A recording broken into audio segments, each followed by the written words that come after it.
చిన్న ప్రార్థన చేసుకుందాం. కృపా సత్య సంపూర్ణుడైన మా ప్రియపరలోకపు తండ్రి, పరిశుద్ధుడా, మహోన్నతుడా, మహాఘనుడా, శ్రేష్టమైన, అత్యున్నతమైన, ఘనమైన, ఎంతో ప్రభావం కలిగిన మీ నామానికి వందనాలు, స్తోత్రాలు, స్తుతులు చెల్లించుకొనిచున్నాం నాయనా. అయ్యా, ఈ యొక్క ప్రశస్తమైన సమయాన్ని మీరు మాకు ఇచ్చినందుకై వందనాలు ప్రభా. అయోగ్యులము, అల్పులము, బలహీనులము ప్రభా, మమ్మల్ని ఒకసారి మీ సన్నిధిలో జ్ఞాపకం చేసుకోండి ప్రభా. అయ్యా, మరి ఈ యొక్క సాయంకాలం వేళ మీ సన్నిధిలో ఈ విధంగా చేరడానికి, మీ మాటలు ఆలకించే మనస్సును కలిగి ఉండడానికి, నాయన మా పరిస్థితులన్నీ చక్కబెట్టుకోవడానికి, నాయన మీ యొక్క సన్నిధికై వేగిరపడడానికి మీరు ఇచ్చిన గొప్ప అనుకూలతను బట్టి, మీరు మాకు ఇచ్చిన బుద్ధిని, తలంపును బట్టి మీ స్తోత్రములు. అయ్యా, ఎందరికో ఈ గొప్ప భాగ్యం లేదు మా ప్రభా. ఎన్నో ఆటంకములు, ఎన్నో బాధలు, ఇరుకులు, కష్టాలలో నాయన మానవాళి మరి సతమతమాడుతున్నటువంటి పరిస్థితుల్లో ఉంది ప్రభా. నాయన ప్రతి ఒక్కరిని జ్ఞాపకం చేసుకోండి. ప్రతి ఒక్కరికి ప్రభా మీరు సమయం ఇవ్వమని ప్రార్థిస్తున్నాం. నాయన మీరు ఇచ్చిన సమయాన్ని సద్వినియోగం చేసుకునే జ్ఞానము కూడా అందరికీ దయచేయమని ప్రార్థిస్తున్నాం ప్రభా. ప్రత్యేకంగా ఈనాటి గూగుల్ మీట్లో నాయన మీ వాక్యం కొరకు ఆశ కలిగి ముందుగా జాయిన్ అయిన మీ బిడ్డలందరినీ, వారి కుటుంబాలను జ్ఞాపకం చేసుకోండి ప్రభా. ప్రత్యక్షంగా వినేవారు మాత్రమే కాదు, కానీ పరోక్షంగా వినుచున్న మీ దాసులను జ్ఞాపకం చేసుకోండి. వారి అవసరతలు తీర్చండి ప్రభా. నాయన, మనుషులు రొట్టె వలన మాత్రం కాదు, కానీ దేవుని నోట నుండి వచ్చు ప్రతి మాట వలన జీవించును అని నాయన మీరు తెలియజేశారు. మమ్మల్ని జీవింపచేయండి. మీ వాక్యముతో, మీ మాటలతో మమ్మల్ని ఆదరించండి, ఓదార్చండి, మమ్మల్ని బలపరచండి ప్రభా. మీ మాటలతో మమ్మల్ని ప్రభా ప్రోత్సహించండి. మీ మాటలతో నాయన మమ్మల్ని ఉత్తేజపరచండి, ఉజ్జీవింపచేయండి, మమ్మల్ని సరిచేయండి మా ప్రభా. మీ సన్నిధిలో జీవితాంతం నమ్మకంగా బ్రతికే గొప్ప కృపను మా అందరికీ దయచేయమని, ఈ కూడిక ద్వారా సమస్త మహిమ, ఘనత, ప్రభావములు మీరు పొందుకొనమని బ్రతిమాలుచున్నాం. అలాగే నాయన, మరి ఆరోగ్య రీత్యా ఎంతో బలహీనరాలను ప్రభా, నన్ను మీ సిలువ చాటున దాచండి ప్రభా. శక్తినివ్వండి నాయన. మీ మాటలు నాయన నన్ను మీ నోటి బుర్రగా వాడుకొని మా అందరితో, ముఖ్యంగా నాతో నాయన, మా అందరితో మాట్లాడి మీరు మహిమ పొందమని. అయ్యా, ఈ గూగుల్ మీట్స్ కనీసం ఒక్కరికైనా ప్రభా ఆత్మీయ అభివృద్ధికి దోహదపడినట్లుగా, ఒక్కరినైనా స్థిరపరచినట్లుగా, ఒక్కరినైనా నైనా మీ స్వారూప్యంలోనికి మార్చగలిగినట్లుగా నైనా ఈ గూగుల్ మీట్స్ని మీరు మలచమని, మీరు కర్తగా ఉండమని, మీరు అధిపతిగా ఉండమని మమ్మల్ని అందరినీ కూడా మీ కృపగలిగిన హస్తాలకు సమర్పించుకుంటూ, మా ప్రభును, మీ ప్రియ కుమారుడును, మా కొరకు ప్రాణం పెట్టి తిరిగి లేచిన యేసుక్రీస్తు వారి శ్రేష్టమైన నామములో మిక్కిలి వినయంతో ప్రార్థించి బ్రతిమాలి అడిగి వేడుకొంచున్నాము తండ్రి. ఆమేన్.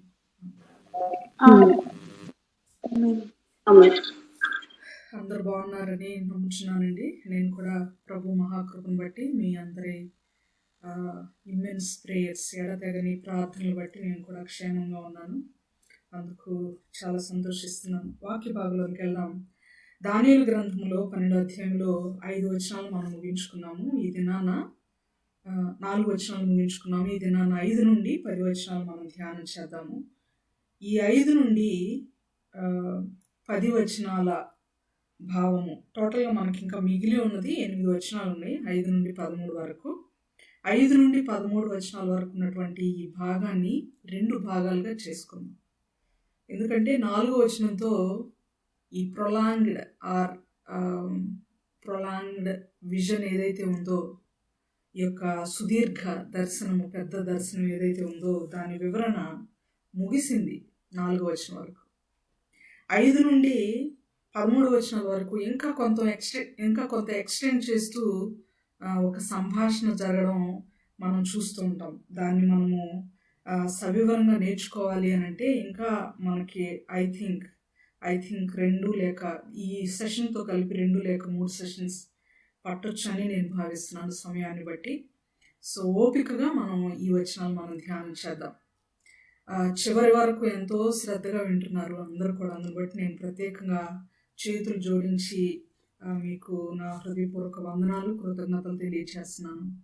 ఎందుకంటే కొంత భాగం విని చివరిలో మనం ఓపికను కోల్పోయే వారిగా ఉండకూడదు. గ్రంథ వివరణ అంటే కోర్స్ చాలా చాలా సమయం పడుతుంది. పాత నిబంధన గ్రంథ వివరణలో తక్కువ సమయం పడతాయి కానీ వివరించుకోవడానికి, ఇంకా క్రొత్త నిబంధనల పత్రికలు లేకపోతే ఏదైనా ఒక పుస్తకాన్ని వివరించుకోవడానికి క్రొత్త నిబంధనలో ఒక పుస్తకంలో ఫర్ ఎగ్జాంపుల్ గలతీ పత్రికలో 6 అధ్యాయాలు ఉన్నాయి అనుకోండి.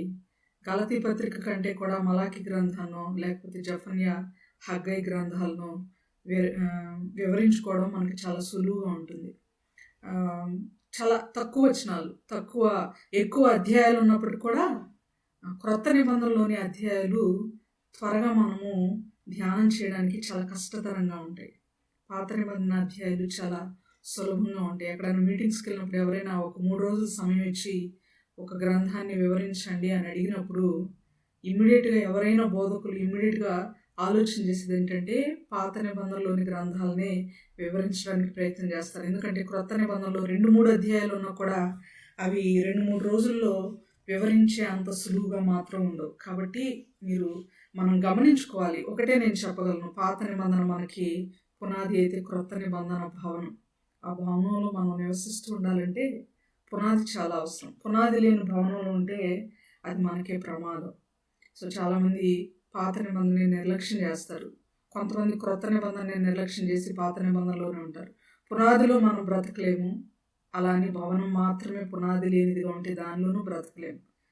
పునాది భవనము 2 ఉంటేనే మనం ఆత్మీయంగా నివసించడానికి అది మనకి ఎంతో సహాయపడుతుంది. కాబట్టి జాగ్రత్తగా ఓపిక కలిగి మనం ఈ యొక్క అధ్యాయాన్ని, ఈ యొక్క వచనాలను మనము ధ్యానం చేద్దాం ప్రియులారా. ఇక్కడ 5వ వచనంలో అమ్మ చదివి వినిపించినట్లుగా మనకి ఒక వచనం కనబడుతుంది చూడండి. కొన్ని మాటలు, దానియేలును నేను చూస్తుండగా మరి 2 మనుషులు ఏటి అవతల యొడ్డున ఒకడును ఏటి యువతల యొడ్డున ఒకడును నిలిచి ఆ ఇద్దరిలో ఒకడు నారబట్టలు వేసుకున్నవాడై ఏటి నీళ్ల పైన ఆడుచుండు వానిని చూచి. ఇక్కడ గమనిస్తే ఒక నది అక్కడ మనకు కనబడుతుంది. ఆ నదికి యువతల ఒకళ్ళు అవతల ఒకళ్ళు కూడా ఉన్నారు అని మనకి అర్థమవుతుంది. ఒక నది కనబడుతుంది. ఆ నదికి యువతల ఒక మనుషుడు అవతల ఒక మనుషుడు ఉన్నాడు అని మనకి ఈ వచనంలో అర్థమవుతుంది. మనుషులు అని ఇక్కడ వ్రాయబడిన కానీ అక్కడ ఉన్నవారు మనుషులు కాదు అని మనం గ్రహించాలి. అనేక మార్లు దేవుని గురించి మాట్లాడేటప్పుడు కూడా 3 మనుషులు, మనుష్యుడు, ఆ మనుష్యుడు, యెహోవా దూత, యెహోవా మనుష్యుడు అని రకరకాల పదాలను వాటి ప్లేస్లో ఉపయోగించడం బైబిల్లో అనేక మార్లు మనం చూస్తాం. సింధూర వృక్ష వనములో అబ్రహాము ఎండవేళ గుడార ద్వారం ఉన్నప్పుడు 3 మనుషులు ఆయన కన్నులెత్తి చూడగా యెహోవా అతనికి కనబడెను అనే మాటలు మనం చూస్తాం. యెహోవా అతనికి కనబడెను అని వెరీ నెక్స్ట్ వర్స్లో మనకు కనబడుతుంది. ఆయన చూసినప్పుడు 3 మనుషులు కనబడ్డారు అని కనబడుతుంది, కానీ వారు మనుషులు కాదు. అదేవిధంగా ఇక్కడ ఒక నది ఉంది. ఏ నదో మనకు తెలుసు. ఏ నది తీరమున ఈ సుదీర్ఘ దర్శనం జరుగుతుందో మీకు జ్ఞాపకం ఉందా? నది పేరు జ్ఞాపకం ఉందా? ఏ నదీ తీరంలో ఈ సుదీర్ఘ దర్శనము దేవుడు గబ్రియేలును పంపి దానియేలుతో మాట్లాడుతున్నటువంటి ఈ విషయాలన్నీ ఏ నదీ తీరంలో జరుగుతున్నాయో మీకు జ్ఞాపకం ఉందా?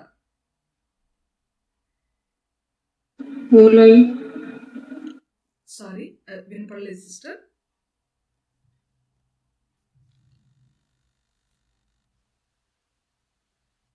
ఏ నదీ తీరం?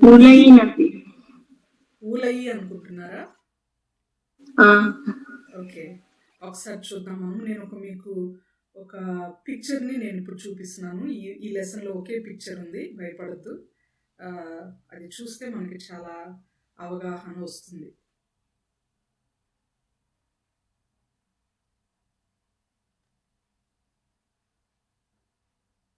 ఈ పిక్చర్ మీకు కనిపిస్తుందా?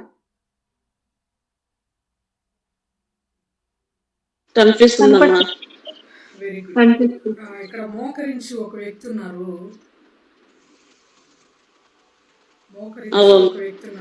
ఆయన దానియేలు గారు. నేను ఈ పిక్చర్ని ఎడమ వైపుకి మూవ్ చేస్తున్నాను. ఇక్కడ ఒక ఆకారంలో నదికి యువతల ఒక అతను కనబడుతున్నాడు. ఇతను దేవదూత. నది నీళ్ల మీద మరొక అతను కనబడుతున్నారు. ఆయన చేతులు పైకెత్తున్నారు. ఈయన గబ్రియేలు దూత. ఆ తర్వాత నది అవతల మరొక దూత కనబడుతున్నారు. ఆయన మరి ఒక దూత. నది అవతల మరి ఒక ఆకారం మీకు కనబడుతుంది కదా, అతను మరి ఒక దూత. టోటల్ ఇక్కడ ఎంతమంది దూతలు ఉన్నారు? నలుగురు అన్నది ఎవరు? నేనమ్మా మాధవి. ఓకే, దూతలు ముగ్గురు ఉన్నారు సిస్టర్. నాలుగవ పర్సన్ ఇక్కడ దానియేలు గారు. దూత కాదు కదా, ఆయన మనిషి. సో ఈ ముగ్గురు గురించి కూడా మనుషులు అని చెప్పబడుతుంది. నేను ఈ పిక్చర్ని మన గ్రూప్లో తర్వాత షేర్ చేస్తాను.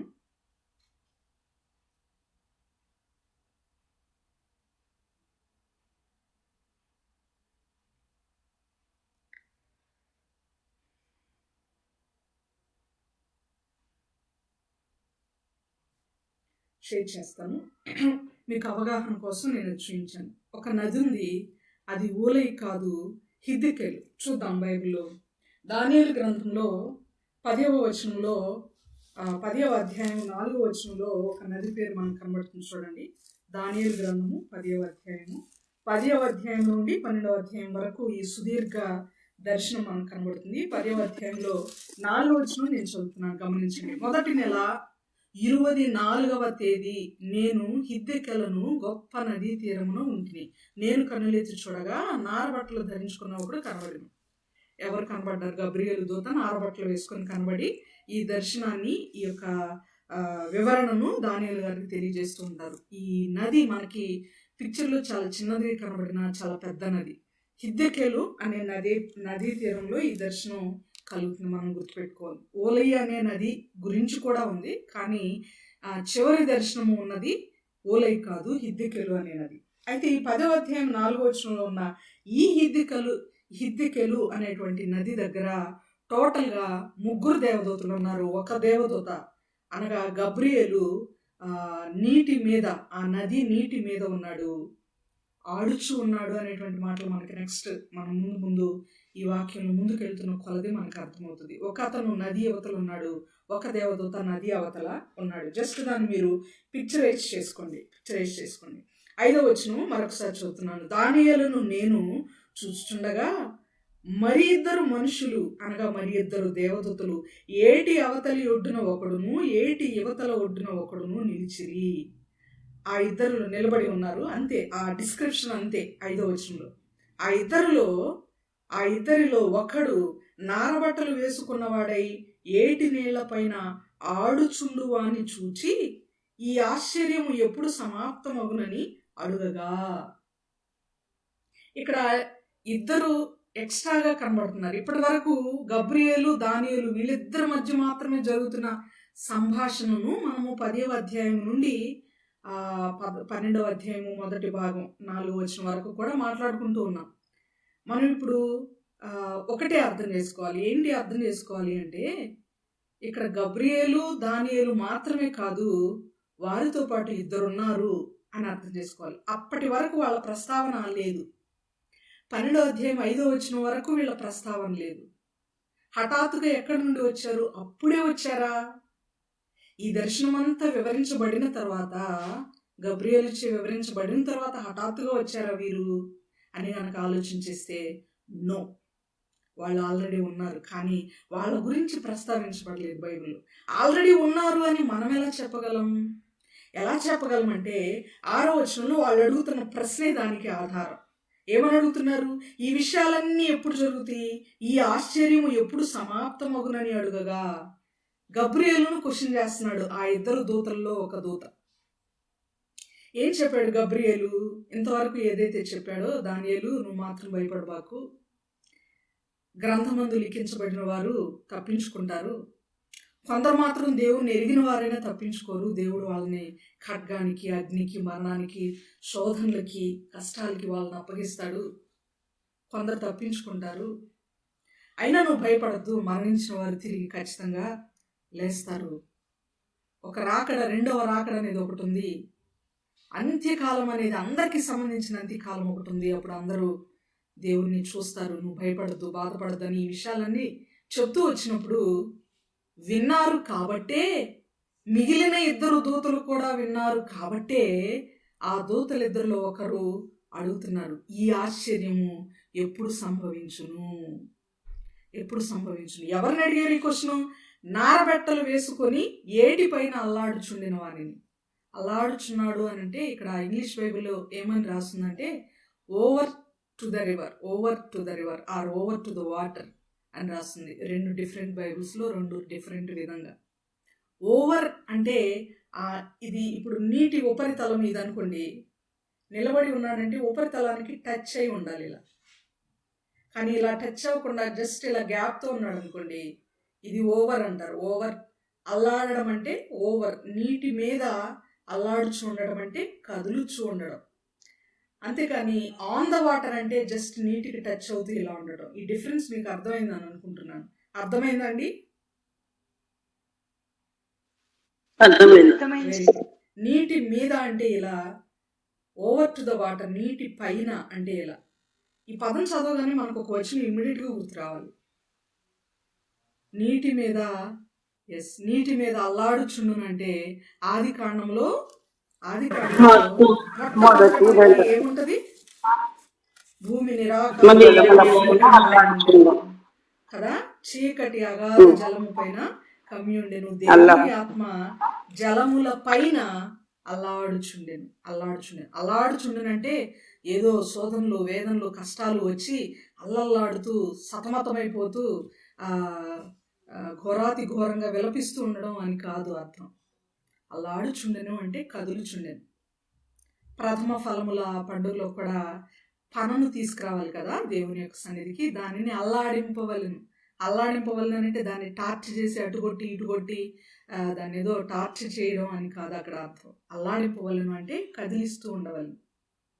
అల్లాడుచుండెను అంటే మూవుతూ ఉన్నాడు. ఇక్కడ ఆ మూవుతున్నవాడు నారబట్టలు వేసుకున్నవాడు ఎవరై అంటే గబ్రియేలు దూత. ఎలా చెప్పగలము నారబట్టలు వేసుకున్నవాడు గబ్రియేలు దూతని అని ఎలా చెప్పగలమంటే, మరలా నేను మీకు ఆ మాట జ్ఞాపకం చేస్తున్నాను. ఇందాకే చదివాం దానియేలు గ్రంథంలో 10వ అధ్యాయంలో 5వ వచనం చదువుదామా? దానియేలు గ్రంథము 10వ అధ్యాయము 5వ వచనం.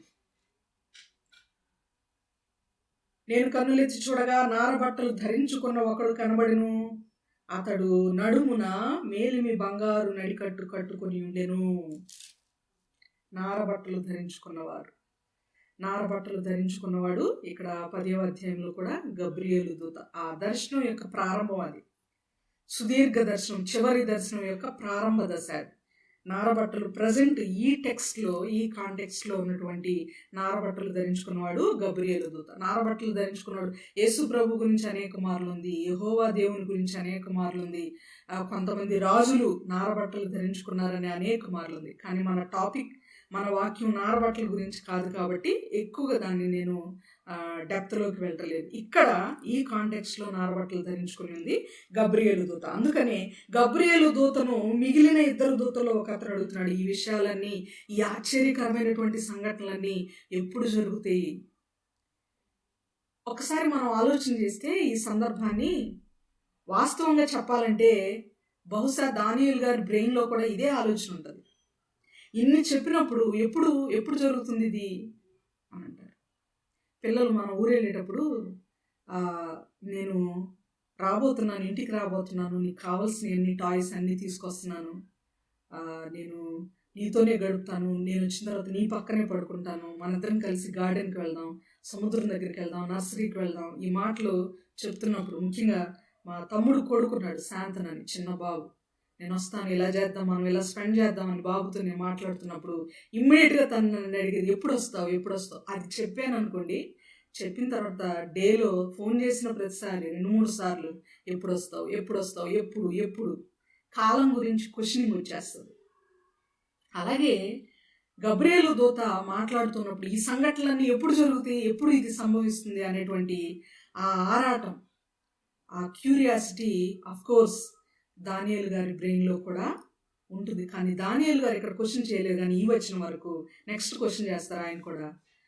ఫస్ట్ దూతలు క్వశ్చన్ చేస్తున్నారు. దూతలు క్వశ్చన్ చేశారంటే దాని అర్థం ఏంటంటే దూతలు కూడా గబ్రియేలు వివరిస్తున్నటువంటి ఈ యొక్క దర్శనాన్ని అంతటిని కూడా వాళ్ళు కూడా వింటూ ఉన్నారు. వాళ్ళ యొక్క ప్రత్యక్షతను దేవుడు 5వ వచనం నుండి రిలీజ్ చేశాడు, తెలియచేశాడు. ఎక్కడ ఎవరిని రిలీజ్ చేయడం, ఎక్కడ ఎవరిని మనకి తెలియచేయడం, వివరించడం అవసరమో అక్కడ దేవుడు దాన్ని మనకి వివరించిన వాడుగా ఉన్నాడు. ప్రియులారా, ఉన్నాడు. నేను ముందుకు వెళ్తున్నాను. 7వ వచనం చదువుతాం. నారబట్టలు వేసుకొని ఏటిపైన ఆడుచున్న ఆ మనుష్యుని మాటను నేను వింటిని. ఏమనగా అతడు తన కుడి చేతిని ఎడమ చేతిని ఆకాశము వైపుకెత్తి నిత్య జీవియగు వాని నామమున ఒట్టు పెట్టుకుని ఒక కాలములు అర్ధకాలము పరిశుద్ధ జనము యొక్క బలమును కొట్టివేయుట ముగింపబడగా సకల సంగతులు సమాప్తములగును అనెను. 7వ వచనం ఏమైనా అర్థమైందా మీకు? 7వ వచనం ఏమైనా అర్థమైందా? త్వరగా జవాబు చెప్పండి ప్లీజ్. అర్థం కాలేదు. Very good. అర్థం కాలేదు. నాకు కూడా అర్థం కాలేదు. మనకు ఎవరికి అర్థం కాలేదు. అర్థం కాలేదు, అర్థమైంది అనే మాటలు మనం వెంటనే చెప్పుకుంటే టైం వేస్ట్ అవ్వకుండా ఉంటుంది, అంతే. 7వ వచనంలో నారబట్టలు వేసుకున్న మనుషుడు ఇస్తున్నటువంటి జవాబును దానియేలు గారు మనకు చెప్తున్నారు. ఒక దేవదూత అడిగినప్పుడు ఆ మధ్యలో ఏటి నీటి పైన ఆడుచు ఉండినటువంటి గబ్రియేలు దూత ఏం చెప్పాడో ఆయన చెప్తున్నాడు. ఏమని చెప్పాడు ఆయన? ఎప్పుడు వస్తుంది ఈ కాలం, ఈ ఆశ్చర్యం ఎప్పుడు జరుగుతుందని అడిగినప్పుడు ఆయన చెప్తున్నటువంటి జవాబు చూడండి ఎంత క్రిటికల్గా ఉందో.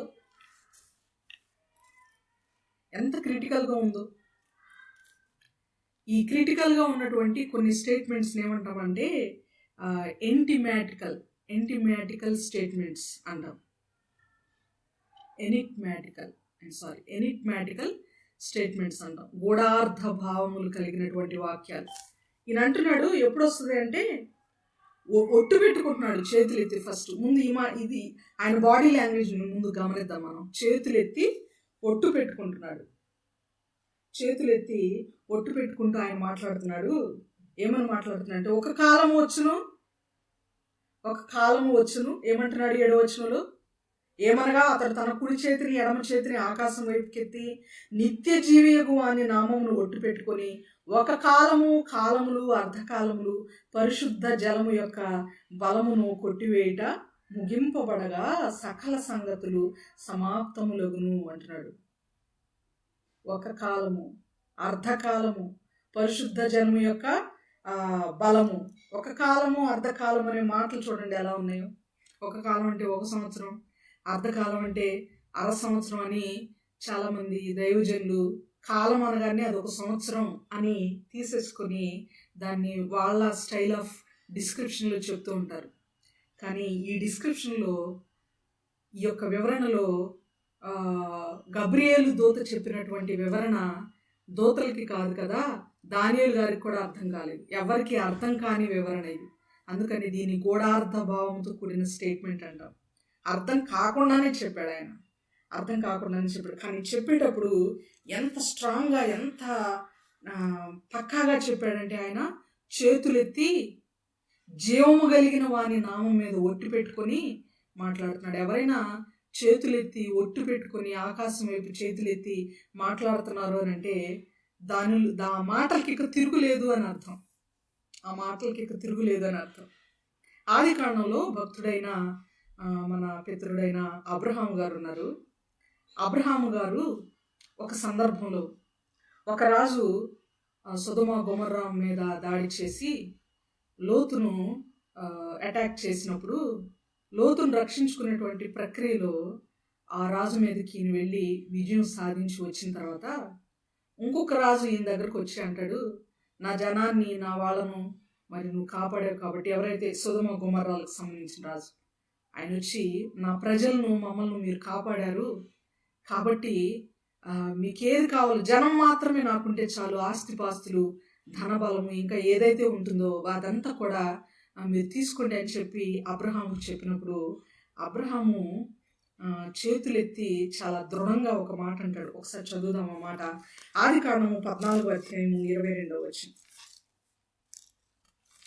త్వరగా చదివి సహాయం చేయండి. ఆదికాండము 14వ అధ్యాయము 22వ వచనం.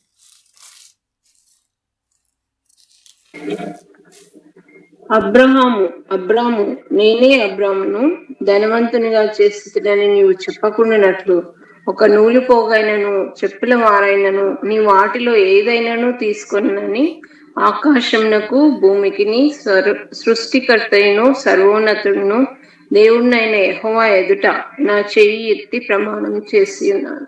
చాలు, నేను నూలు పోకూడదు, నువ్వేమిచ్చినా నాకొద్దు. ఎందుకంటే నేను తీసుకున్న తర్వాత నువ్వు ఇచ్చినందువల్లనే నేను ధనవంతుడయ్యానని ఫ్యూచర్లో నాకు ఆ మాట రాకూడదు. నాకు ఏమాత్రము నువ్వు ఇచ్చేది ఏది కూడా వద్దు, నేను అది తీసుకోను అని ఆయన చెయ్యి ఎత్తి ప్రమాణం చేస్తున్నాడు. ఏమన్నా ఇక దానిలో ఆ మాటలో ఏదన్నా కల్తీ ఉందంటారా? అటు ఇటు ఏమీ లేదు. స్ట్రాంగ్గా ఆయన ప్రమాణం చేస్తున్నటువంటి విధానం మనం చూస్తున్నాం. మనందరికీ తెలిసిన మ్యాటరే. పాత నిబంధనలో ఎందరో వ్యక్తులు ప్రమాణం చేసిన వారు ఉన్నారు, కానీ క్రొత్త నిబంధనలోకి వచ్చిన తర్వాత ప్రమాణం కానీ ఒట్టు కానీ ఉండకూడదని దేవుడు చెప్పాడు. మన మాట అవునంటే అవును, కాదంటే కాదు. భూమి మీద, ఆకాశం మీద, మనుషుల మీద ఒట్టు పెట్టుకునే వారిగా మనం ఉండకూడదు. ఒట్టు పెట్టాల్సిన పరిస్థితులు కూడా మనకు రాకూడదు. ఒకవేళ వచ్చినా నిజమే మనం మాట్లాడాలి, కానీ అబద్ధం మనం ఎట్టి పరిస్థితుల్లో మాట్లాడకూడదు. అవునంటే అవును, కాదంటే కాదు అన్నట్లుగా ఉండాలని నేను మీకు మరొకసారి జ్ఞాపకం చేస్తున్నాను. సో ఈ విధంగా ఆయన చేతులెత్తి ప్రమాణం చేసి మాట్లాడినట్లుగా అబ్రహాం గారు మనం చూస్తున్నాం. అలాగే దేవదూతలు కూడా ప్రకటన గ్రంథము 10వ అధ్యాయంలో వారు ఆ విధంగా కుడి చెయ్యి ఎత్తి మాట్లాడినట్లు మనం చూస్తాం. చూడండి, ప్రకటన గ్రంథము 10వ అధ్యాయము 5-6 వచనాలు. ప్రకటన గ్రంథము 10వ అధ్యాయము 5-6 వచనాలు.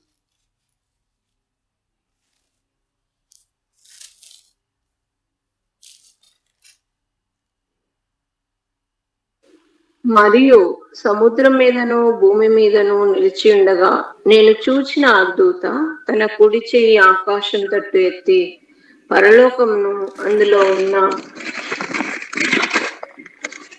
వాటిని, భూమిని అందులో ఉన్న వాటిని, సముద్రమును అందులో ఉన్న వాటిని సృష్టించి యుగయుగములు జీవించిన వానితోడు ఒట్టు పెట్టుకొని ఇక ఆలస్యం ఉండదు గాని 7వ దూత ఒట్టు పెట్టుకొని నెక్స్ట్ సబ్జెక్ట్ ఆయన మాట్లాడుతున్నట్లుగా మనం చూస్తున్నాం. ఇక్కడ ఈయన కుడి చెయ్యి ఎత్తి అనే మాట కనబడుతుంది కదా. ఆకాశము తట్టు తన కుడి చెయ్యిని ఎత్తి 5వ వచనంలో చివరి భాగంలో మనకు కనబడుతుంది. వారు చేతులెత్తి ఆకాశం వైపు చూయిస్తూ ప్రమాణపూర్వకంగా మాట్లాడుతున్నారంటే అవి చాలా సత్యంతో కూడినటువంటి మాటలు అని మనము గుర్తుపెట్టుకోవాలి. సత్యంతో కూడినటువంటి మాటలని మనం గుర్తుపెట్టుకోవాలి. ఇంతకీ ఎందుకు అప్పటి వరకు గబ్రియేలు దూత పక్కనే ఉన్నారు కదా మిగిలిన ఇద్దరు దూతలు కూడా, మరి గబ్రియేలుకు తెలిసిన విషయం మిగిలిన ఇద్దరికి తెలియదంటారా అని కనుక మనం ఆలోచన చేస్తే ఇక్కడ మనం ఒక విషయాన్ని క్లారిఫై చేసుకోవాలి. ఏంటయ్యా ఆ విషయం అంటే, ఏవైనా మంత్రులు లేకపోతే ప్రధానులు, ముఖ్యమంత్రి గారు కానీ ప్రధానమంత్రి గారు ఉన్నారనుకోండి, ఒక సబ్జెక్టుకి సంబంధించిన విషయాన్ని ఆ పర్టికులర్ సబ్జెక్టుకి సంబంధించినటువంటి మంత్రితో చెప్తే చాలు. జనరల్గా గబ్రియేలు దూత సమాచారాన్ని అందించేవాడిగా, పరలోకపు వర్తమానాన్ని భూమి మీదకి అందించేవాడిగా అనేక మార్లు మనకి కనబడుతూ ఉంటాడు. మరియా విషయంలో కానీ, యోసేపు గారి విషయంలో కానీ, ఇక్కడ దానియేలు గారి విషయంలో కానీ మెసెంజర్గా దేవుడిచ్చినటువంటి వర్తమానాన్ని మానవులకు తెలియచేసేటువంటి పని ఎక్కువగా గబ్రియేలు గారు చేసినట్లుగా మనకు కనబడుతుంది.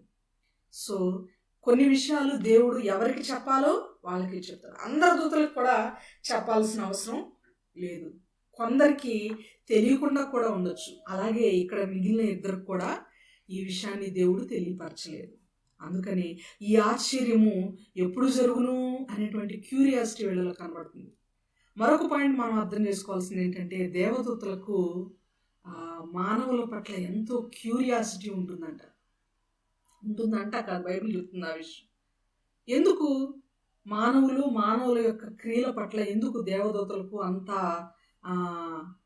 ఆలోచన ఎంత ఎక్కువగా ఇంట్రెస్ట్, ఆసక్తి కలిగి వారిని ఎందుకు గమనిస్తూ ఉంటారు దేవదూతలు అని అంటే, దేవుని బిడ్డలు కాబట్టి. నరులు అనేవాళ్ళు దేవుని బిడ్డలు కాబట్టి. కొన్ని మాటలు దేవదూతల గురించి మనం ఆలోచన చేస్తే, దేవదూతలు కొన్ని అద్భుత కార్యాలని తొంగి చూసి ఆనందించాలనుకున్నారట. పేతురు గారు చెప్తున్నారు ఆ మాట. చూద్దామా? పేతురు గారు రాసినటువంటి మొదటి పత్రిక 1వ అధ్యాయము 12వ వచనం. మొదటి పేతురు పత్రిక 1వ అధ్యాయము 12వ వచనం. పరలోకం నుండి పంపబడిన పరిశుద్ధాత్మ వలన మీకు సువార్త ప్రకటించిన వారి ద్వారా మీకిప్పుడు తెలుపబడిన ఈ సంగతుల విషయమై తమ కొరకు కాదు గాని మీ కొరకే తాము పరిచర్య చేసిన సంగతి వారికి బయలుపరచబడింది. దేవదూతలు ఈ కార్యములను తొంగి చూడ కోరుచున్నారు. దేవదూతలు దేవుని బిడ్డల పట్ల జరిగే కార్యాలను తొంగి చూడాలని అనుకుంటున్నారట. ఎంత ఆశ్చర్యకరమైన మాటలు పేతురు గారు రాశారో చూడండి. దేవదూతలకి చాలా ఇంట్రెస్ట్ దేవుని బిడ్డలు అంటే. ఎందుకంటే దేవుని బిడ్డలు దేవుని కుమారులు కనుక.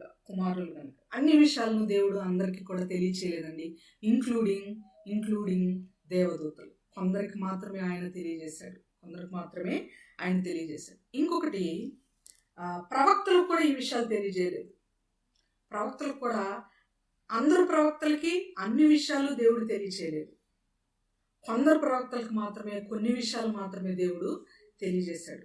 ఫర్ ఎగ్జాంపుల్, యెషయా గారు రాశారు ఒక ప్రవచనం. మనందరికీ తెలుసు, దైవజనులు సురేష్ బాబు గారు ఎన్నోసార్లు చెప్పిన వాక్యం అది. ఏకముఖ ప్రవచనం, ద్విముఖ ప్రవచనం గురించి వివరించేటప్పుడు, కన్యక గర్భవతి అయి కుమారుని కన్ను, వానికి ఇమ్మానుయేలు అని పేరు పెట్టబడును అనేటువంటి ప్రాఫెసీ గురించి మనం ఎన్నోసార్లు విన్నాం. దైవజనులు బోధిస్తున్నారు. కన్యక గర్భవతి కుమారుని కన్ను అని చెప్పింది దేవుడు యెషయా గారి ద్వారా చెప్పింది యెషయా గారు ఆ మాట చెప్పారు, కానీ కన్యక ఎవరు అనేది ఆయనకు కూడా తెలియదు. ఆ మాట యెషయా గారు పలికే నాటికి ఆయనకు కూడా తెలియదు. ఆమె పేరు మరి అని తెలియదు. ఆయన కూడా అడగలేదు ఆమె పేరేంటి, ఎవరా కన్యక అని వివరణ అడగలేదు. అది ద్విముఖ ప్రవచనం. యెషయా గారి భార్య గురించి మరియు యేసు తల్లి అయిన మరియ గురించి ద్విముఖ ప్రవచనం. నేను యేసు ప్రభు మ్యాటర్లో మాట్లాడుతున్నాను. మళ్ళీ మీరు ఇలా అడగొద్దు, యెషయా గారి భార్య గురించి కూడా తెలియదు, ఆమె పేరు కూడా తెలియదు ఆయనకి అని క్వశ్చన్ చేయొద్దు. ఫ్యూచర్లో యేసు ప్రభువు ఒక కన్యక గర్భాన జన్మించబోతున్నాడని, ఆమె పేరు మరియా అనే మ్యాటర్ యెషయా గారికి తెలియదు. యెషయా గారు కూడా అడగలేదు. అడిగినా బహుశా దేవుడు చెప్పుండేవాడు కాడో కూడా మనకు తెలియదు. ఎందుకంటే కొన్నిటిని దేవుడు హైడ్ చేస్తూ వచ్చాడు. మరొక మాట మనకి మలాఖీ గ్రంథంలో ఉంటుంది కదా, ఒక వ్యక్తి వస్తాడు, ఆయన ప్రభు మార్గాన్ని సరళం చేస్తాడు, అరణ్యంలో కేక వేయును ఒకరి శబ్దము అని రాశారు మలాఖీ గారు. మనకు తెలిసిన వచనాలు. కానీ ఒక వ్యక్తి వస్తాడు, రాబోతున్నాడు, యేసు ప్రభు కంటే ముందు ఆయన మార్గాన్ని సరళం చేస్తాడు. స్వార్థ ప్రకటించబడటానికి ఈయన ఎన్నో రూట్స్ని ఓపెన్ చేస్తూ సరిచేసుకుంటూ బాటలు సరళం చేసుకుంటూ వెళ్తాడు అని రాశాడే కానీ ఆయన పేరు బాప్తిస్మం ఇచ్చు యోహాను అని ఆయన రాయలేదు. ఎందుకంటే కొన్ని విషయాలను దేవుడు రిలీజ్ చేశాడు, కొన్ని విషయాలను మాత్రమే ఆ విధంగా దేవుడు మరుగున హైడ్గా ఉంచాడు. ఎందుకంటే కొన్ని కాలాలు, కొన్ని ఇంపార్టెంట్ విషయాలు ఆయన అలా దాస్తూ ఉంచాడు. మరొక విషయం, యెషయా గ్రంథం మీరు త్వరగా తీస్తే దయచేసి చదవండి. I can't wait. 2వ అధ్యాయం యెషయా గ్రంథంలో 2వ వచనంలో ఒక అద్భుతమైన మాట ఉంటుంది. అంత్య దినాల్లో గుంపులుగా సమూహములుగా దేవుని యొక్క సన్నిధిలోనికి అన్ని జనులు కూడా వస్తారు అనేటువంటి అర్థం ఇచ్చే మాట ఒకటి ఉంటుంది. చదువుతారా? అంత్యదినములలో పర్వతముల పైన యెహోవా మందిర పర్వత శిఖరమున స్థిరపరచబడి కొండల కంటే ఎత్తుగా ఎత్తబడును. ప్రవాహం వచ్చినట్టు సమస్త అన్యజనులు దానిలోనికి వచ్చెదరు. సమస్త అన్యజనులు వచ్చేది, ప్రవాహం వచ్చినట్లు ఒక డిస్క్రిప్షనల్ గా చెప్పబడింది. కానీ అన్యజనులకి ఎవరు బోధిస్తే ఎలా వస్తారు, ఏ విధంగా వస్తారు అనేది వివరణ అక్కడ ఇవ్వబడలేదు. యెషయా గారికి కూడా తెలియదు ఏ విధంగా వస్తారనేది. ఇప్పుడు రాబోయే అంత్యకాలం కూడా హఠాత్తుగా వచ్చును, దొంగవలే వచ్చును కదా. ఇద్దరు తిరుగులు విసురుతుండగా ఒకళ్ళు ఎత్తపడతారు, ఒకళ్ళు విడువబడతారు. పొలంలో ఇద్దరు పనిచేస్తుంటే ఒకళ్ళే ఎత్తపడతారు, ఒకళ్ళు విడువబడతారు అని చాలా రహస్యంగా, చాలా గూఢముగా చెప్పబడిన మాటలు ఇవన్నీ కూడా. కొన్నిటిని దేవుడు దాచాడు అని మనము గ్రహించాలి. వీటన్నిటిని కూడా దేవదూతలు తెలుసుకోవడానికి, దేవదూతలు చూసి వాటిని ఆనందించడానికి, తొంగి చూసి ఆనందించాలని దేవదూతలు ఎప్పుడు కూడా ఒక క్యూరియస్ భావము కలిగి ఉంటారు అని బైబిల్ మనకు తెలియజేస్తుంది ప్రియులారా. మరొక మాట చదువుదాం. దేవదూతలు ఎలాంటి ఫీలింగ్స్, ఎలాంటి యాటిట్యూడ్, లేకపోతే ఏ విధంగా మనుషులకి జరిగేటువంటి క్రియల పట్ల ఎలా రియాక్ట్ అవుతారనే మాటలు మనం చూస్తాం. యోబు గ్రంథము 38వ అధ్యాయం 7వ వచనం. యోబు గ్రంథము 38వ అధ్యాయము 7వ వచనం.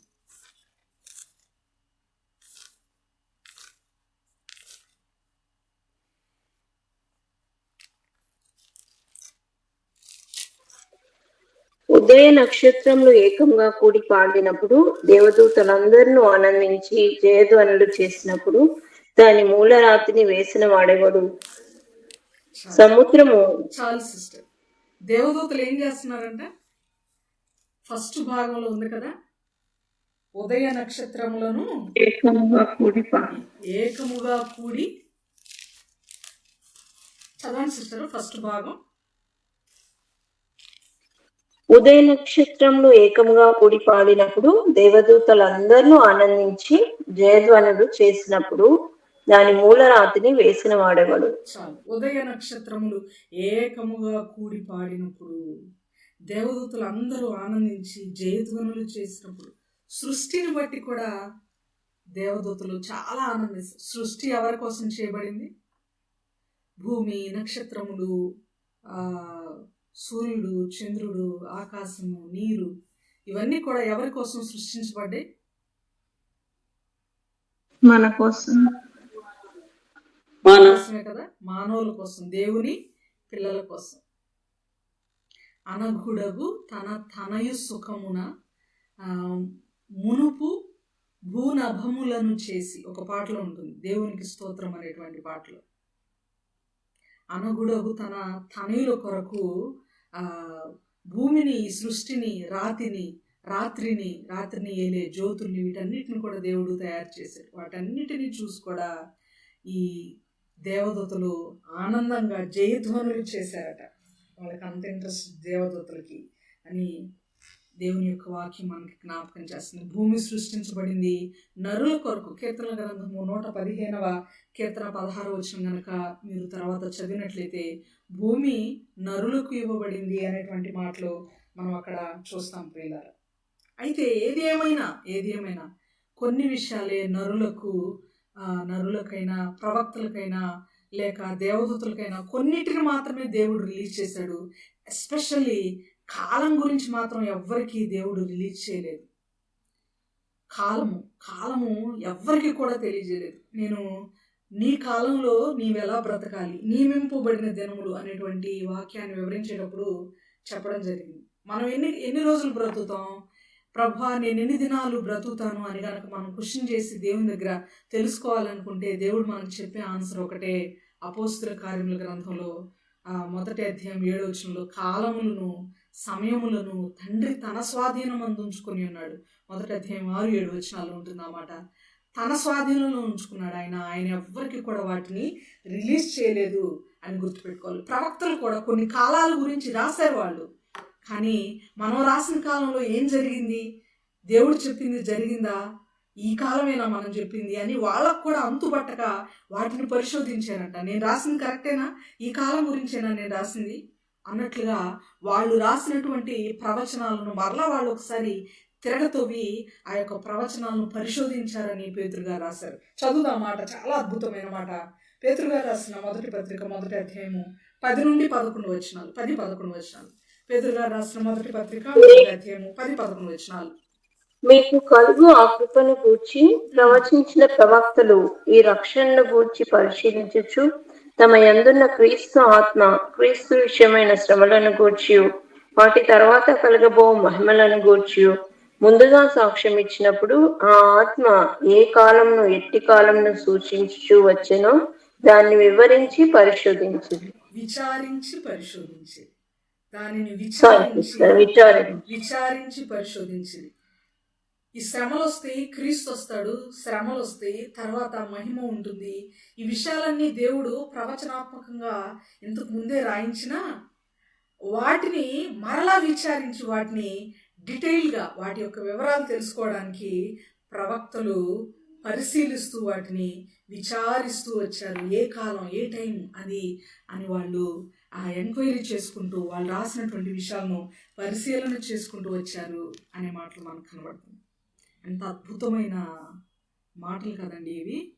కొన్ని సంవత్సరాలు, కొన్ని వేల సంవత్సరాలు, వందల సంవత్సరాల క్రితం దేవుడు ఎప్పుడో ఫ్యూచర్లో జరగబోయే విషయాలను తన బిడ్డలకు చెప్పి వాటిని ధ్యానించేలాగా, వాటిని తెలుసుకునేలాగా, దేవదూతలు సైతం తొంగి చూసి ఆనందించే విషయాలను దేవుడు భూమి మీద ఆఫ్టర్ ఆల్ మానవులమైన మనకు, మట్టి అయిన మన కొరకు ఆయన ఇన్ని చేశాడు, ఇంతగా చేశాడు, ఇంతగా రాయించాడంటే ఎంత ఆశ్చర్యం వేస్తుంది, ఎంత ఆశ్చర్యం వేస్తుంది. అలాంటప్పుడు ఇన్ని చేసిన దేవుడు మన జీవితంలో క్షణకాలం ఉండే శ్రమలు, పౌలు గారు అంటాడు కదా, చులకని శ్రమ, క్షణమాత్రం ఉండు చులకని శ్రమ. ఎంత అద్భుతమైన మాట అండి ఆ మాట. ఆ మాటలు లేకపోతే మనం బ్రతికే వాళ్ళం కాదండి భూమి మీద. క్షణమాత్రం ఉండు ఈ చులకని శ్రమ. కొన్ని కష్టాలు, శ్రమలు రాగానే మనకి వెంటనే ఎందుకు గుర్తు రావట్లేదు ఇవి? దేవుడు మన బ్రతుకుల్లో, మన జీవితంలో మనము పిండముగా ఈ లోకంలోనికి రాక మునిపే అనేకమైన అద్భుత కార్యాలను చేసినటువంటి దేవుడు, కొంతమంది ప్రవక్తలను ఏర్పాటు చేసుకుని ఒక ప్రేమ సందేశాన్ని దేవుడు మనకి స్థిరంగా ఇచ్చిన దేవుడు ఏదైనా చేయగలడు. మన కష్టాన్ని ఇట్టే తీసేయగలడు, మనల్ని నెమ్మదిపరచగలడు, మనల్ని ఆదుకోగలడు, మనల్ని ఆయన ఉద్ధరించగలడు, ఆయన మనకి నెమ్మదిని, సమాధానం ఇవ్వగలడు, సంతోషాన్ని ఇవ్వగలడు అని ఆ క్షణంలో మనం ఎందుకు భావించలేకపోతున్నాం? ఎందుకు మనం నమ్మలేకపోతున్నాం? ఎందుకు ఆయన మీద ఆధారపడలేకపోతున్నాం?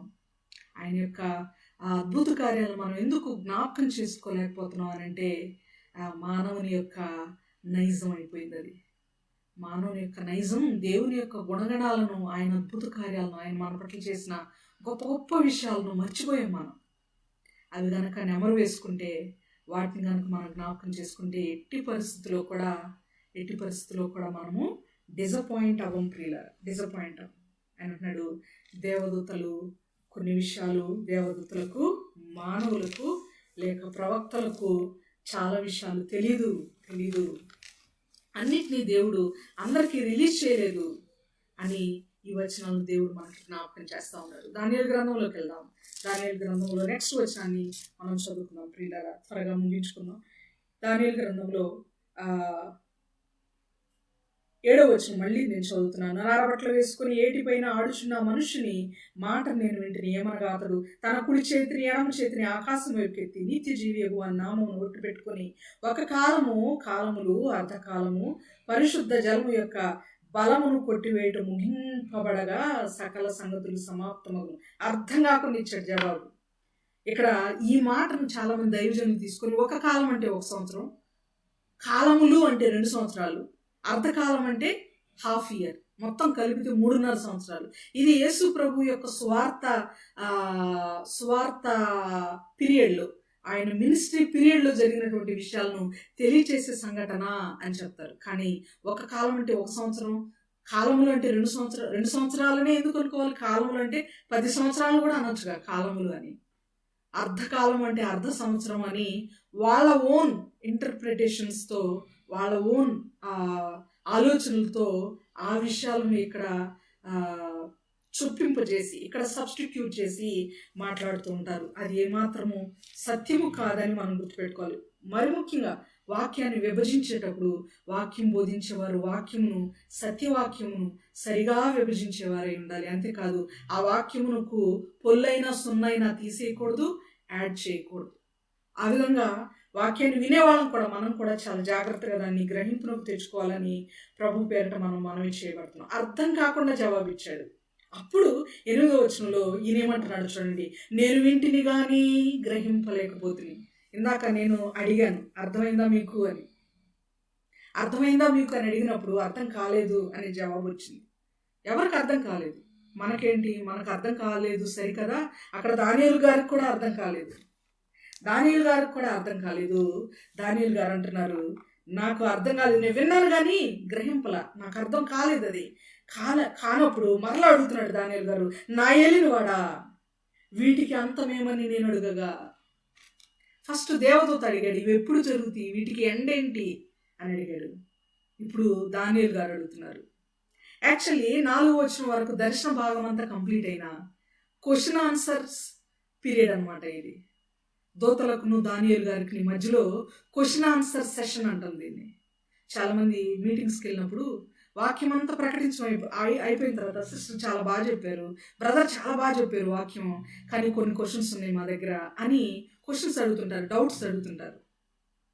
ఆ విధంగా క్వశ్చన్ ఆన్సర్ సెషన్లో ఫస్ట్ దూత అడిగాడు, తర్వాత దానియేలు గారు అడుగుతున్నారు. దూత అడిగినప్పుడు జవాబు చెప్పాడు గబ్రియేలు దూత, కానీ ఆ జవాబులో అర్థవంతమైన జవాబు కాదు, అది అర్థమయ్యేలాంటి జవాబు అంతకంటే కాదు.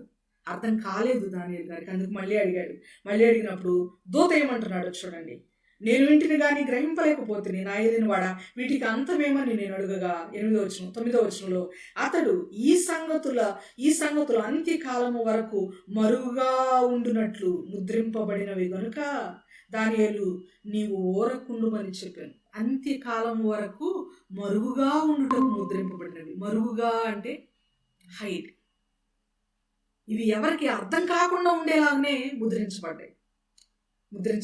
ఈ విషయాలు దానియేలు గారికి, ఇది చాలా వెరీ ఇంపార్టెంట్ అండి, చాలా చాలా ఇంపార్టెంట్. దానియేలు గ్రంథంలో దానియేలు గారు బ్రతికి ఉన్నప్పుడు ఉన్న యూదులు ఎవరైతే ఉన్నారో దానియేలు గ్రంథము వారికి తక్కువ అర్థమైంది. దానియేలు గారు గతించిపోయిన తర్వాత కొన్ని సంవత్సరాల తర్వాత అంత్యోకస్ కాలంలో more than 400 years 500 years nearly ఆ కాలంలో అంత్యోకస్ వస్తాడు. ఆ కాలంలో కూడా నీ జనులు శ్రమలు పడతారని గబ్రియేలు దూత చెప్పాడు. అప్పుడున్నటువంటి మక్కబీయులకు బెటర్గా అర్థమవుతుంది దానియేలు గ్రంథంలో చెప్పబడిన అంశాలు. మక్కబీయుల కంటే కూడా ఇప్పుడున్నటువంటి మనకు ఇంకా ఎక్కువగా అర్థమవుతుంది. ఈ కాలంలో దేవుడు మనల్ని పుట్టించాడంటే నిజంగా వీఆర్ వెరీ బ్లెస్డ్ పీపుల్. పాత నిబంధనల విషయాలన్నీ అంత ఈజీగా అర్థం కావు. క్రొత్త నిబంధనలో పౌలు గారు వివరించకపోతే, పేతురు గారు అనేక మంది భక్తులు వివరించకపోతే, పాత నిబంధనలోని విషయాలు క్రొత్త నిబంధనల భక్తులకు అంతగా అర్థం కాలేదు. అందుకే యూదులు ఆ వచనాలను, వాక్యాలను అపార్థం చేసుకొని, ముఖ్యంగా అజ్ఞానులైన వారు, చదువు లేని వారు ఆ పౌలు గారి వాక్యాలను అపార్థం చేసుకున్నారని పేతురు గారి సాక్షి చెప్పారు ఆయన పత్రికలో, 2వ పేతురులో. పేతురు గారు రాసిన 2వ పత్రికలో తక్కిన వారు పౌలు గారి మాటలను అపార్థం చేయనట్లు అనే మాటలు మనం చదువుతాం. కానీ ఇప్పుడున్న మనకు పాత నిబంధనలోనైనా క్రొత్త నిబంధనలోనైనా తేటతెల్లంగా దేవుడు మనకు అర్థం చేయడానికి, అర్థవంతంగా మనకు వివరించడానికి అనేకమైన గ్రంథాలు వీటన్నిటిని కూడా వివరణను పొందుపరిచి ఉన్నాడు. అందుకనే కొన్నిసార్లు కొంతమంది అంటుంటారు, ఏలియా ఎంత గొప్పవాడండి, హనోకు ఎంత గొప్పవాడు, అబ్రహాం గారు దేవుని స్నేహితుడు అనబడ్డాడు, ఎంత గొప్పవాడండి. నిజంగా మనం ఆ కాలంలో పుట్టుంటేనా బాప్తిజం ఇచ్చి యోహాను, పేతురు, యోహాను ఆయన ప్రక్కనే ఉండి నడిచారంటే శిష్యులు ఎంత గొప్పవారండి, మనం కూడా అప్పుడు పుట్టుంటే ఎంత బాగుండు అనుకుంటారు. కానీ బైబిల్ చెప్పే ఒక అద్భుతమైన మాట, ఆ కాలంలో మనం పుట్టుంటే బాగుండని మనం అనుకుంటాం, కానీ అది కరెక్ట్ కాదు. అసలు ఆ కాలానికి దేవుడు పెట్టిన ఒక పేరుంది, అజ్ఞాన కాలం అని.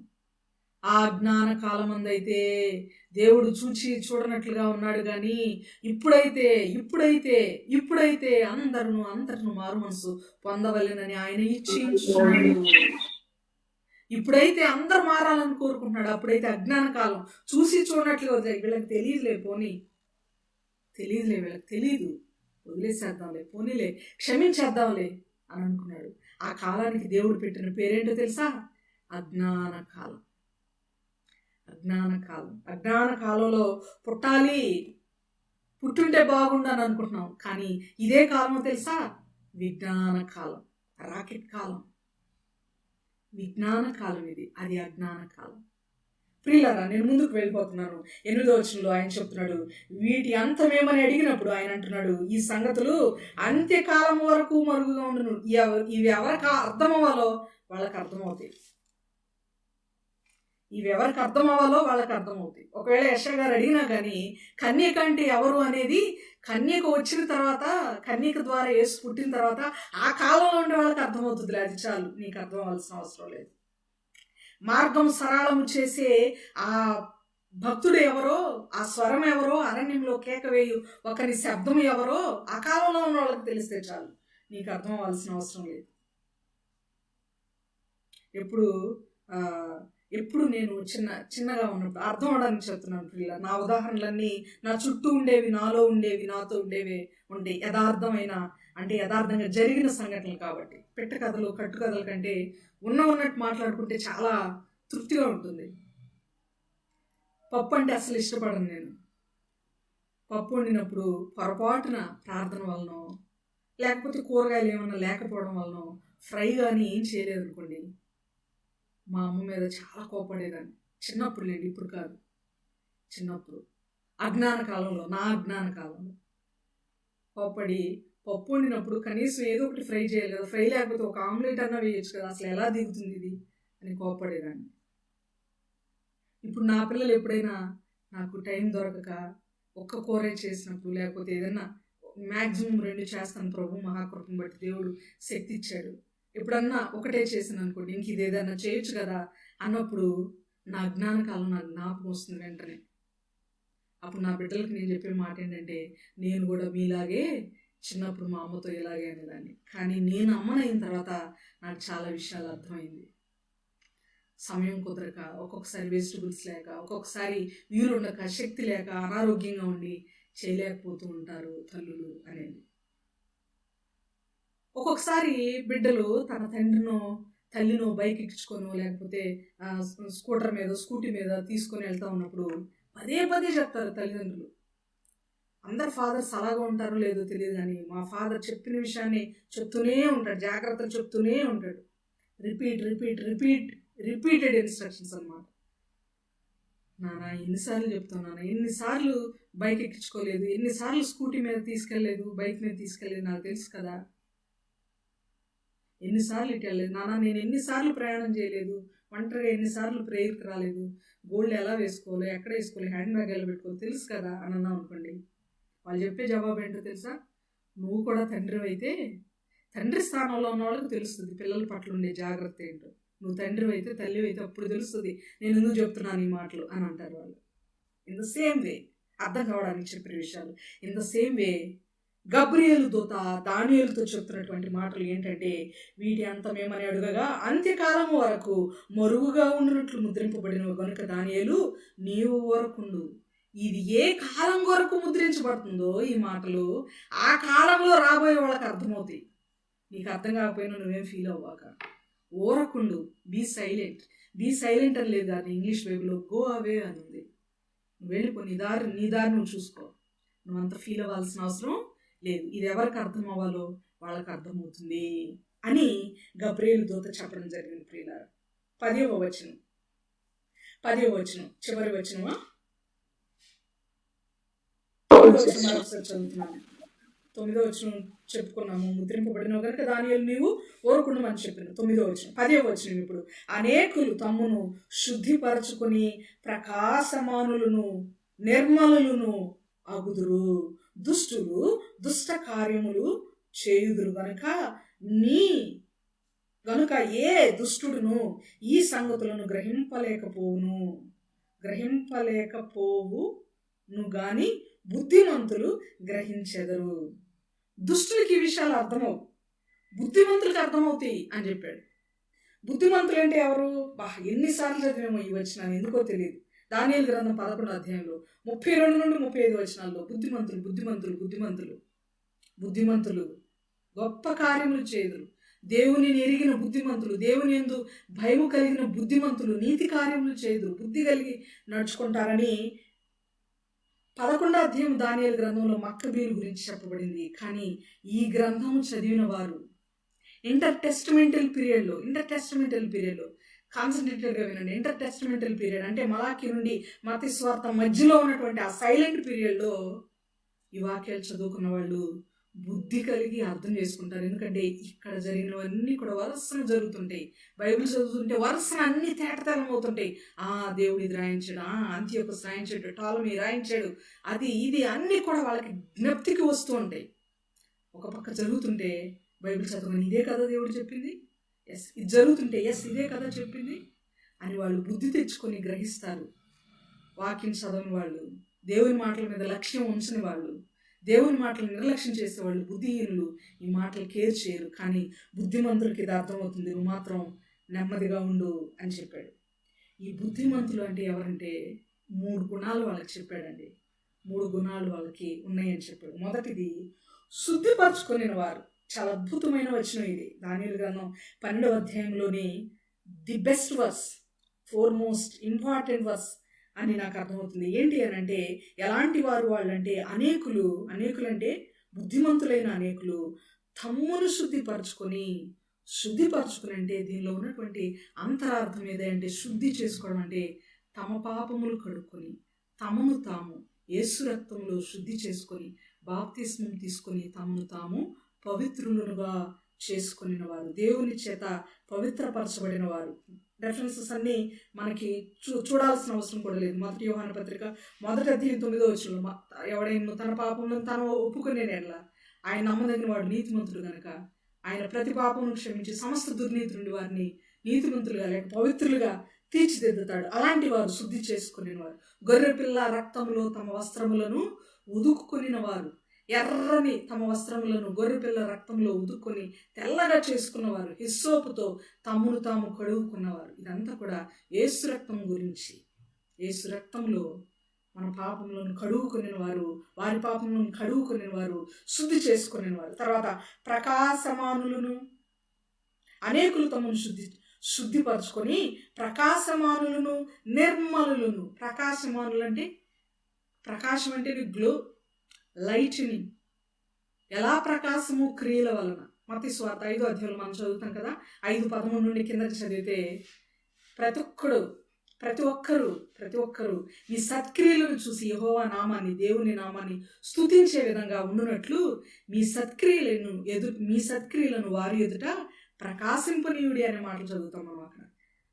ప్రకాశించడం అంటే సత్క్రియల చేత ప్రకాశించడం, మన బిహేవియర్, మన క్రియల చేత ప్రకాశించడం, మాటల చేత ప్రకాశించడం కాదు, బట్టల చేత ప్రకాశించడం కాదు, మంచి క్లీన్ స్కిన్ కలిగి ప్రకాశించడం కాదు, క్లీన్ షైనీ హెయిర్ కలిగి ప్రకాశించడం కాదు. దేవుడు చెప్తుంది.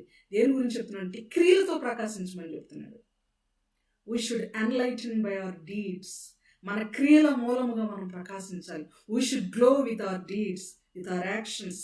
దేవుని యొక్క సన్నిధిలో, దేవుని యొక్క సంఘములో, మన కుటుంబంలో, మనం ఉంటున్నటువంటి ఏరియాలో మన క్రియలు మనకు ఒక గ్లోనివ్వాలి. అది దేవుడు చెప్పే మాట. దేవుడు కోరుకునే విధానం అదేనండి. మనలో దేవుడు కోరుకునే విధానం అది. ఆ విధంగా ప్రకాశమానులైనటువంటి వారు, నిర్మలులు అంటే ఎలాంటి దాపరిక ఉండదు దేవునికి వాళ్ళకి మధ్య. నిర్మలులు అంటే ఎలాంటి కల్తీ ఉండదు వాళ్ళలో. పౌలు గారు అంటారు, నిర్మలమైన మనసాక్షి కలిగి ఉండి నిమిత్తము అనుదినము నా భక్తిని నేను అభ్యాసం చేసుకుంటున్నాను. I have been practising myself my religion. Religion అంటే ఇంకో సెన్స్లో భక్తి అని కూడా అర్థం. యాకోబు పత్రిక 1వ అధ్యాయం 27వ వచనం చూడండి. దేవుని ఎదుట, తండ్రి అయిన దేవుని ఎదుట పవిత్రమును నిష్కలంకమును నైన భక్తి ఏదనగా అని చెప్తూ విధవరాండ్రం వారి కష్టాల్లో పరామర్శించడం, తల్లిదండ్రులు లేని వారిని ఆదుకోవటం, ఆదరించడం, ఈ లోకం మాలిన్యం తనకు అంటకుండా తను పవిత్రులుగా ఉంచుకోవడం, ఇదే నిజమైన భక్తి అని ఒక డెఫినేషన్ యాకోబు గారు చెప్తూ, good religion, the best religion, actual religion అంటే ఏంటో చెప్తున్నారు. రిలీజన్ అంటే అక్కడ భక్తి అని అర్థం. ఇక్కడ నిర్మలత్వం, తన భక్తిని అభ్యాసం చేసుకుంటున్నాడు పౌలు గారు అని అంటే తన మనస్సాక్షి, తన మనస్సు, తన జీవితము, తను బ్రతికే ఆ బ్రతుకు దేవుని దగ్గర నిర్మలంగా, ట్రాన్స్పరెంట్గా, ఏది దాపరికం లేకుండా, దేవునికి ఇష్టమైన మచ్చలు, ముడతలు, దాగులు ఇవేమీ లేకుండా చాలా ట్రాన్స్పరెంట్గా ఉండేలాగా, పర్ఫెక్ట్గా ఉండేలాగా తనను తాను ప్రాక్టీస్ చేసుకుంటున్నాం. మనం రోజు ప్రాక్టీస్ చేస్తాం. వాకింగ్, జిమ్, ఎక్సర్సైజ్ ఎన్నో చేస్తుంటాం. ఆసనాలు వేస్తుంటాం, అటు ఇటు తిరుగుతుంటాం, వాకింగ్ చేస్తాం, జాగింగ్ చేస్తాం, మనం అభ్యాసం చేస్తున్నాం అన్నమాట మన శరీరాన్ని పర్ఫెక్ట్గా ఉంచుకోవడానికి, ఆరోగ్యంగా ఉంచుకోవడానికి. కానీ ఆ అభ్యాసం కంటే ఎంత పర్ఫెక్ట్గా ఉంచుకున్నా దేవుడు పెట్టిన అలారం ఆనవగానే మనం వెళ్ళిపోవాల్సిందే. మన లైఫ్ అలారం క్లిక్ చేయగానే దేవుడు ఆల్రెడీ టైం సెట్ చేసి ఉంచాడు. మనం చదువుతాం కదా 139వ కీర్తనలో, నీ క్రియలను నేను చూడగా, నీ క్రియల గురించి నేను ఆలోచించగా నాకు చాలా ఆశ్చర్యం కలుగుతుంది. ఎందుకంటే నేను నియమింపబడిన దినములన్నీ నీకు తెలుసు, నీ గ్రంథములో లిఖితముగా. 139వ కీర్తన ఐ థింక్ 14వ వచనం అనుకుంటాను.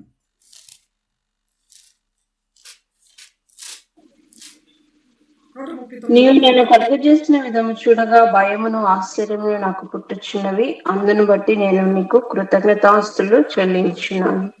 నీ కార్యము ఆశ్చర్యకరము. నేను పిండమునై ఉండగా నీ కన్నులు నన్ను చూచెను. నియమింపబడిన దినములో ఒకటైనా కాక మునుపే నా దినములన్నీ నీ గ్రంథంలో లిఖితం రాయను. మన దినాలన్నీ ఆల్రెడీ సెట్ చేయబడ్డాయి. గుర్తుపెట్టుకుని మనం ఎంత ఎక్సర్సైజ్ చేసినా, ఎంత కేర్ తీసుకున్నా, ఆలివ్ ఆయిల్, అక్రోద్ వాడినా, డేట్స్ నట్స్ తింటూ ఉన్నా, సాలడ్స్, ఫ్రూట్ సాలడ్స్, జ్యూసెస్ తాగుతూ ఉన్నా, ఆయిల్ని దూరం చేసిన, ఫ్యాట్స్ని దూరం చేసిన, కార్బ్స్ని దూరం చేసిన, ఏం చేసినా మన నియమింపబడిన దినంలో ఆల్రెడీ దేవుడు రాసేసాడు, ఆయన గ్రంథంలో లిఖించబడ్డాయి. ఆ దినములు అయిపోగానే including micro seconds, I can say micro seconds కూడా, ఒక్క మైక్రో సెకండ్ కూడా ఎక్స్ట్రా జీవించున్నాం. అలారం మోగ్గానే 5:59కి అలారం ఫిక్స్ చేయండి. 5:59 అలారం ఫిక్స్ చేయండి. 6 గంటలకు మోగుతుంది. 5:59కి స్టార్ట్ అవుతుంది. 5:58 కూడా మోగదు. ఫిక్స్ చేసింది, ఇట్ వాజ్ ఫిక్స్డ్. కాబట్టి మన అభ్యాసం అంతా శరీరం గురించి కాదు. అఫ్ కోర్స్ శరీరం గురించి కేర్ తీసుకోండి, బ్రతకండి, ఆరోగ్యంగా ఉండండి. ఆరోగ్యంగా ఉండటం మంచిదే. కానీ ఆత్మను పర్ఫెక్ట్గా మనం అభ్యాసం చేయాలి. చేస్తున్నామా? మన ఆత్మకు మనం ఎంత ఎక్సర్సైజ్ ఇస్తున్నాం, మన ఆత్మకు ఎంత ఫుడ్ ఇస్తున్నాం, మన ఆత్మను మనం ఎంత కంట్రోల్లో ఉంచుకుంటున్నాం, మన హార్ట్ని మనం ఎంత నెమ్మదిగా, ఎంత ప్రశాంతమైన సమాధానకరమైన సంగతులు దానిలో ఉంచుకుంటున్నాం, మన బ్రెయిన్లో ఎలాంటి విషయాలు ఉంచుకుంటున్నాం, మనం ఈ లోకానుసారమైనవా, బిబ్లికల్వా, బైబిల్కి సంబంధించినవా, ఎలా బ్రతుకుతున్నాం, మన ఆత్మను మనం ఎలా ప్రాక్టీస్ చేస్తున్నాం. చాలా ఇంపార్టెంట్ ప్రియులారా, చాలా ఇంపార్టెంట్. నేను చెప్తున్నాడు ఇదంతా కూడా పౌలు గారు నిర్మలమైన మనసాక్షి నిమిత్తం ఆయన చేసినటువంటి practice. Out of the Bloom, out of the stage, ఒక తెర చాటు నుండి అలా వచ్చి ఇలా 14 పత్రికలు రాయలేదు ఆయన.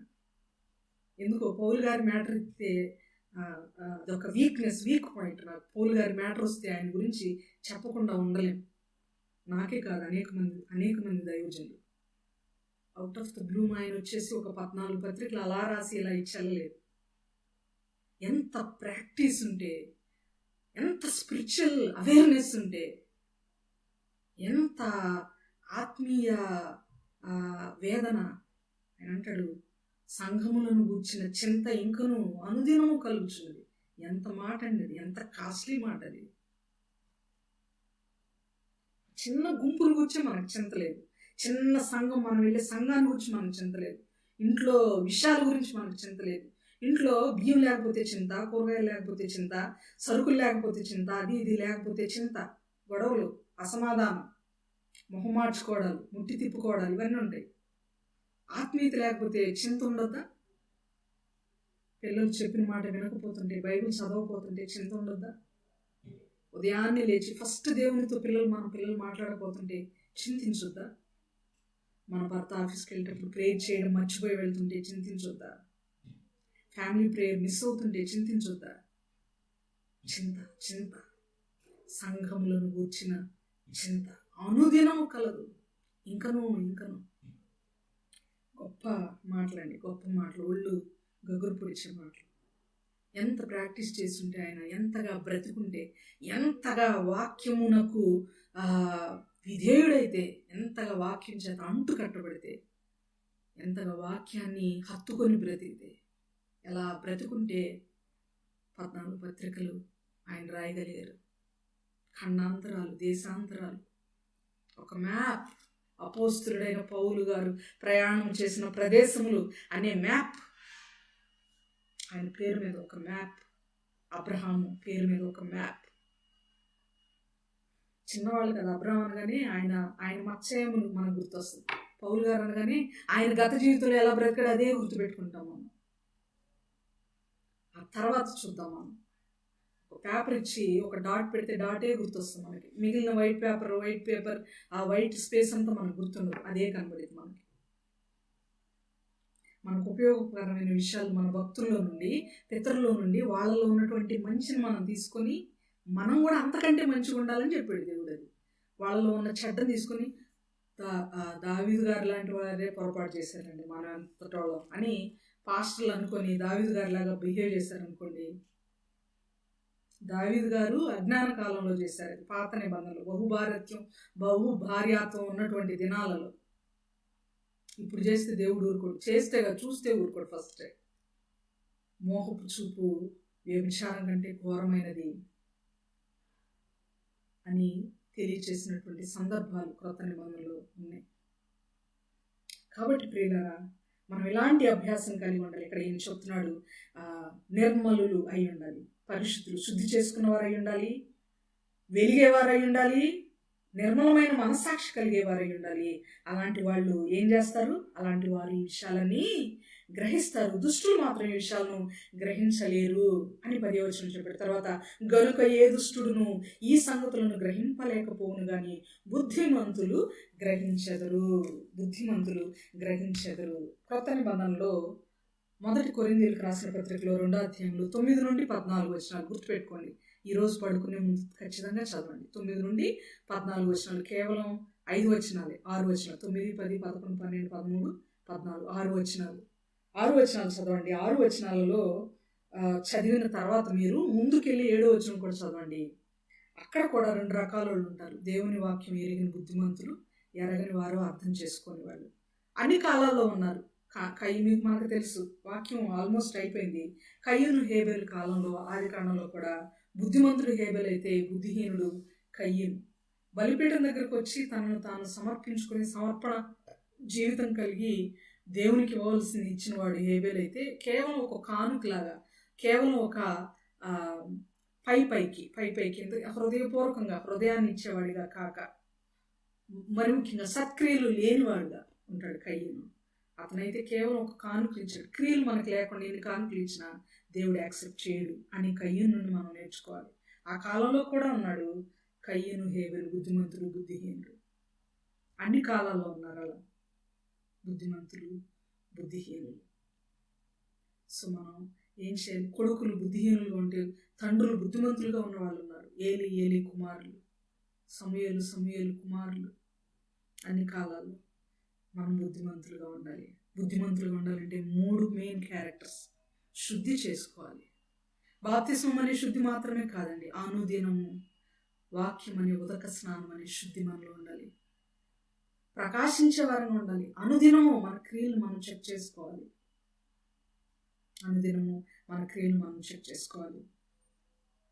చివరిగా మనము నిర్మలంగా ఉండాలి. ఏది కలపబడకూడదు మనలో. కల్తీ అనేది 1% కూడా ఉండకూడదు. నిఖార్సైన ఖచ్చితమైన భక్తి, ఖచ్చితమైన క్రిస్టియన్ ఉండాలి. అలా ఉంటే దానియేలు గారి కాలంలోనే, మక్కబీయుల కాలంలోనే, ఆది కాండంలోనే, లేకపోతే క్రొత్త నిబంధనలోనే వీళ్ళే కాదు కానీ బుద్ధిమంతులు, మనం కూడా దేవుని దృష్టిలో బుద్ధిమంతులు అవుతాం. అట్టి కృప దేవుడు మనందరికీ దయచేయుగాక. మిగిలిన 3 వచనాలు 11, 12, 13 3 వచనాలను ప్రభు చిత్తమై సజీవుల సంఖ్యలో ఉంటే అతి త్వరలో మనము వివరించుకుందాం. అప్పటి వరకు దేవుడు మనందరినీ చల్లగా కాచి కాపాడుగాక. ఆమె. దేవుడి కొద్ది మాటలు మనందరి కొరకు దీవించి ఆశీర్వదించునుగాక. ఆమె. నిజంగా ప్రేరేపించబడిన వారు ముగింపు ప్రార్థన చేసినట్లయితే మనం సెలవు తీసుకుందాం. Thank you, Jesus.